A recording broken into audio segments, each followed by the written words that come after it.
Bobby Shoemaker, Andrew Calvano, Tournament Talk, Tournament Edge, Saturday, January 14th. It's the big one, Andrew, at Gulfstream on Saturday. It's race 11, the Grade 3 Howes Hope, going 1 mile in the dirt for 4-year-olds and up. It's a field of 9. And Mr. Jordan, the 8-horse, is your 5-2 morning line favorite. Joe Bravo, Eddie Plesa Jr. No offense to the 8, but I think he's the most vulnerable favorite of any race that we've covered for Saturday, January 14th. If he beats me, I'll lose. I want nothing to do with this horse. And I agree with you, Bob. To be honest, I think this one being the favorite is kind of laughable here. Now, to this one's benefit, yes, this one, has earned a lot of money and wins big races, but I don't think this one really runs against anybody whatsoever.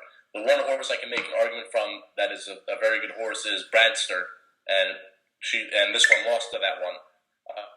Going back in the Monmouth Cup over the summer here. So I think this one's definitely beatable. I think you have so many other horses that not even have a chance, but just realistically should blow this horse out of the water here. So Mr. Jordan, especially at 5-2, is a big play against for me. Sure. From a pace standpoint, Andrew, doesn't this horse need the lead? And aren't there a plethora of horses that you could make a case want the lead as well, such as a horse like Realm, who I don't think is out of the question of winning this race. He's been running against much better competition as of late. In fact, probably his entire career. So the 3 horse as well. Birdsong, I think, wants to lead. So not only are we saying we don't think this horse is the best horse in the race, he's not even going to get the lead like he needs. I mean, this looks like to be a potential of a pace meltdown. Without a doubt. My personal opinion, I think Birdsong is the quickest horse in this group.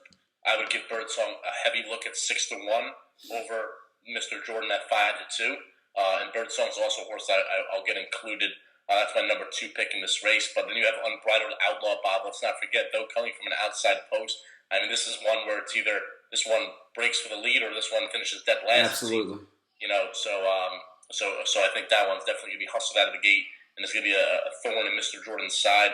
And who knows, coming out of the gate, even if there's some infraction, because Unbridled Outlaw is going to have to make such a rush to the front. But I think all signs point to Mr. Jordan losing this race 100%. So for me, Andrew, my top pick is one that will not invent the wheel. And to be quite honest, I think at the end of the day may flirt with favoritism. And that's the 2-horse Tommy Macho, third off the layoff for our guy, Todd Pletcher, and he puts one of his guys at Gulfstream Park on this horse, and Luis Saez, who's riding well as of late. If you want to hold the race November 19th at Laurel against this horse, considering Laurel does not favor horses on the front end, then you go right ahead. If you want to hold against the October 8th effort, where he was coming off of a 245-day layoff and he faced horses such as Anchor Down, Tamar Coos, and Ocean Knight, you can go ahead and do that too. But here's where I'm betting this horse, and I'm pretty sure you're in agreement. This horse won this race last year at this distance, at this racetrack, et cetera, and beat much better horses than he's going to face today, and one of which is Stanford, who is I believe at least a 1-time Grade 1 winner, if not a 2-time Grade 1 winner. He stalked the pace that day and crushed. He got a 127 time form U.S. speed figure. If Luis Saez can get this horse to do that again on Saturday in reference to rating, and he gets the pace meltdown, which I think they're going to go hot early, this horse is going to crush in this race. You're not going to get $11 because of the connections. But to me, Andrew, at the end of the day, despite the return on investment, I think this horse is much the horse to beat. Yeah, and I'm in agreement with you, Bob. This is also my top selection, especially at 9-2. Seen this move so many times. Todd Pletcher off the layoff with his older horses, and just in a group like this, I mean, this one's a standout in my personal opinion here. Gets the 1-turn mile that this one has already shown success with over to Gulfstream Park track. I'll just go back and kind of piggyback off what you said, Bob. Last out at Laurel, going 2 turns, not sure this one really liked it. 11 horses in that field, was stuck on the rail. I don't think this one wanted to show early speed whatsoever, but had to, given the post, was wiped out early, taken out of him. So crossed that race out, in my opinion, from that perspective. Tried much tougher in the Kelso. I mean, Johnny V knew this one, didn't have much of a chance, turning for home and eased them up. That's why this one got crushed by 17 lengths. But going into the stretch, you can make an argument this one had a case. Was definitely not beat by 17 lengths at that point.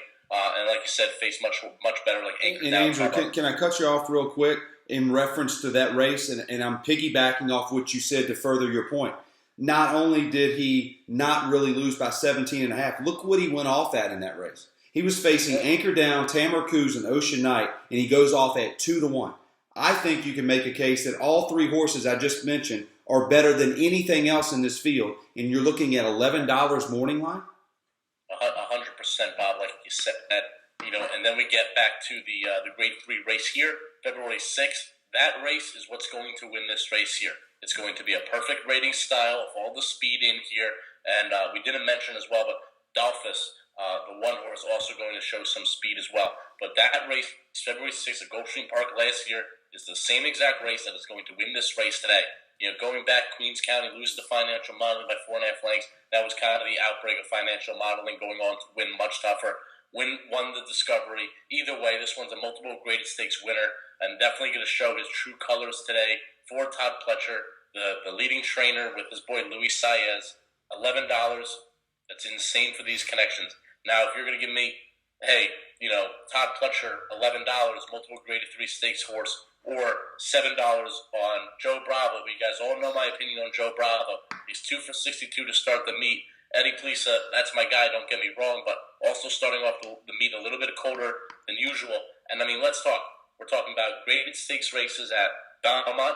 We're talking about graded stakes races at Gulfstream Park, compared to Mr. Jordan, who's running at Monmouth Park, who can't get more than 5 or 6 horses into the starting gate in any race. Gulfstream Park West and Parks. I mean, come on. Now you're comparing the 9-2 to 5-2. I think Tommy Macho is much the one who's going to win this race easy. Loses to financial modeling by only 4 lengths. Beats Made from Lucky and Ocean Knight. Finishes third in a race in which Frosted won.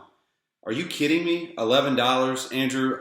There's no way we're going to get 9-2 on this horse. So my next question for you is this: what is your cutoff point? Because this horse is absolutely going to get back. 3-1, and that's how confident I am in this horse. Yeah, I think 5-2, 3-1, and you take it to the bank and run with it. If the 2 horse is bet below your liking, do you think Realm has a possibility of going up in odds? Because again, I'm not betting this horse at 3-1, but I think 4 or 5-1, considering how well this horse has run as of late, certainly would be something to consider. Yeah, I'm actually not too sold on Realm here, but I will give it that the Cigar Mile was a very good effort behind 2 tough horses in Connect and Divining Rod, and even that allowance at Aqueduct November 5th, we're just one crushed and beat on horses like Mighty Moses and Riverdale. But I can't see Realm really drifting to what I would want him at, around 6-1. Right. So I think if I had to choose a horse to if Tommy Macho was to go off 9-5 or something crazy like that, I think my horse would be Team Colors at double-digit odds for Lescano and Jimmy Jerkins, just because this one has the similar rating style, and I would just bank on a pace collapse at that point. But I don't think it will get to that point. Like I said, I think 3-1, in my opinion, even 5-2 is good value on Tommy Macho. I think this horse wins this race with ease, and that's where I'm going to fall. Yeah, Andrew and I are in agreement that Tommy Macho is the value of the day at $11. We're going to roll that way on the 2 horse with our guy, Todd Pletcher. Not a bad way to end this segment. So for Andrew Calvano, I'm Bobby Shoemaker, and as always, good luck. Good luck, guys.